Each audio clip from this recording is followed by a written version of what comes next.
Hindu mythology অনুযায়ী কে প্রথম কাকে রাখি পরিয়েছিলেন এবং এই রাখি পূর্ণিমা উৎসব কিভাবে চালু হলো, আজকের আমরা এই ভিডিওতে জানবো। দেখুন, আমি কিন্তু পুরাণ গ্রন্থগুলো থেকে এই রাখি রিলেটেড তিনটি গল্প পেয়েছি। প্রথম গল্প হলো শ্রীকৃষ্ণ এবং দ্রৌপদীর। মহাভারত অনুযায়ী একবার শ্রীকৃষ্ণের বুড়ো আঙুল কেটে গেলে দ্রৌপদী নিজের কাপড় ছিঁড়ে কৃষ্ণের আঙুলে বেঁধে দেন।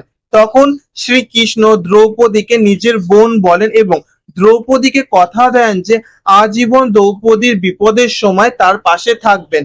তাই মনে করা হয় যে দ্রৌপদীর বস্ত্রহরণের সময় এই কাপড়ের সাহায্যে শ্রীকৃষ্ণ অলৌকিকভাবে দ্রৌপদীর সম্মান রক্ষা করেছিলেন। দ্বিতীয় গল্প হলো ইন্দ্রদেব এবং তার স্ত্রী সচিব। ভবিষ্য পুরাণ থেকে আমরা জানতে পারি যে এক সময় দেবতাদের সঙ্গে অসুরদের দীর্ঘ 12 বছর ধরে যুদ্ধ চলছিল এবং অসুররাজ বলি দেবতা ইন্দ্রকে পরাজিত করে স্বর্গ দখল করে নেয়। তখন দেবগুরু বৃহস্পতির কথায় ইন্দ্রদেবের স্ত্রী শচী ইন্দ্রদেবের বিজয় কামনার জন্য ইন্দ্রের ডান হাতে একটা সুতো বেঁধে দেন। এতে ইন্দ্রদেব পুনরায় স্বর্গ ফিরে পান। অসুররাজ বলি এবং লক্ষ্মীর গল্প।